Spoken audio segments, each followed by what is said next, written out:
Сәлеметсіздер ме? Мен Тараз қаласы 40-ші гимназияның қазақ тілі мен әдебиеті пәнінің мұғалімі Өмірәлиева Динара Төлендіқызы. Қазақ тілі мен әдебиеті пәні бойынша 7-ші сыныптағы сабағымды ұсынғым келіп отыр. Балалар, қазір бейнебаян көресіздер. Бейнебаян бойынша келесі сұрақтарға жауап бересіздер. Бейнебаян туралы не айта аламыз, не көрдік, бұл елдің болашағы кімдер, сендер қайда тұрасыңдар, және сабақтың тақырыбы қандай болмақ. Бейнебаянға назар аударамыз.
Сонымен, балалар, бүгінгі сабақтың тақырыбы мен Қазақстанның болашағымын.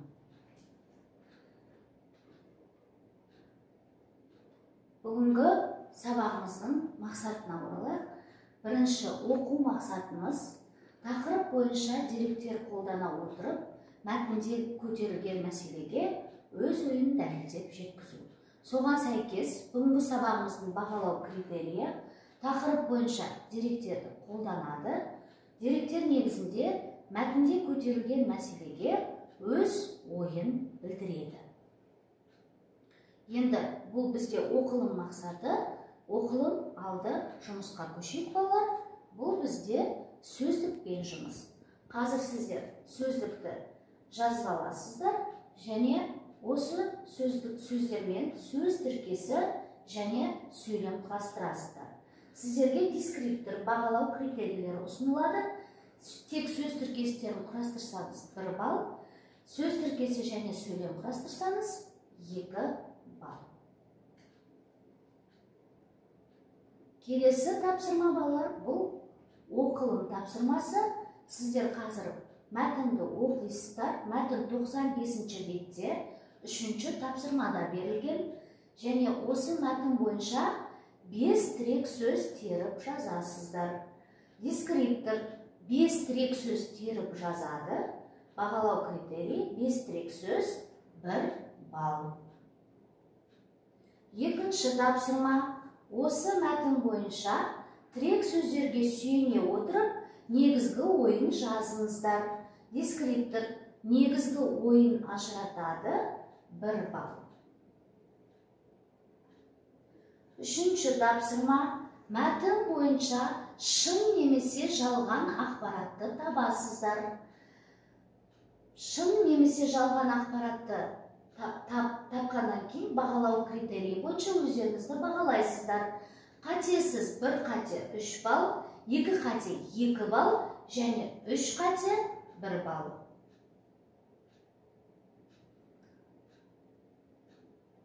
Мәтін бойынша сұрақтардың жауабын табасыздар.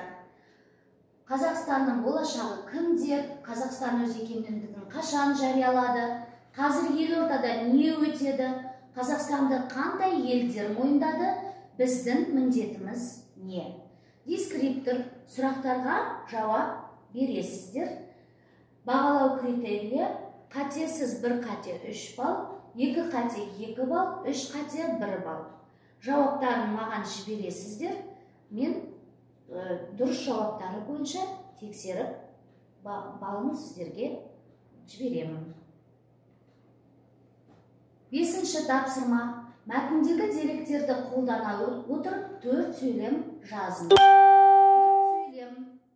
Менің ойымша, себебі фактілер қорытындылай келе. Дескриптор мәтіндегі деректерді қолданады, өз ойын білдіреді, тақырып аясында 4 сөйлем құрастырады.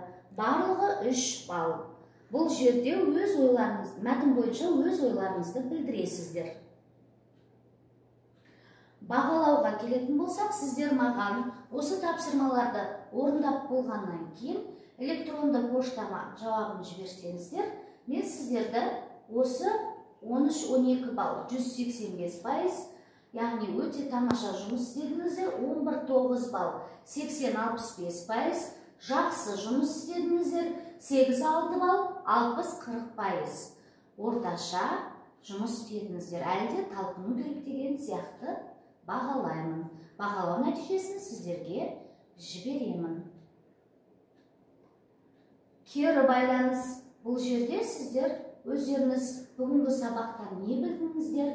Пайдалы, қажет, білдім, үйрендім, яғни осы бір сөзді қолдану арқылы бір-екі сөйлемнен не білгендеріңізді, бүгінгі сабақ бойынша не білгендеріңізді жазып жібересіздер. Бағалау критерийіне қайтып ораламыз. Өздеріңізді осы бағалау критерийі бойынша байқап қараңыздар. Яғни сіздер осы бағалау критерийі бойынша берілген нәтижеге, жетістікке жеттіңіздер ме? Осыны да бір бағалап өтіңіздер. Яғни тақырып бойынша деректерді қолдандыңыздар ма? Және деректер негізінде мәтінде көтерілген мәселеге өз ойларыңызды білдірдіңіздер ме? Енді үй тапсырмасы, бұл 4-ші тапсырма, 95-ші бет. Мұнда сіздер Қазақстан деген тақырыпта шағын топтастыруды толтырып маған жібересіздер. Сау болыңыздар.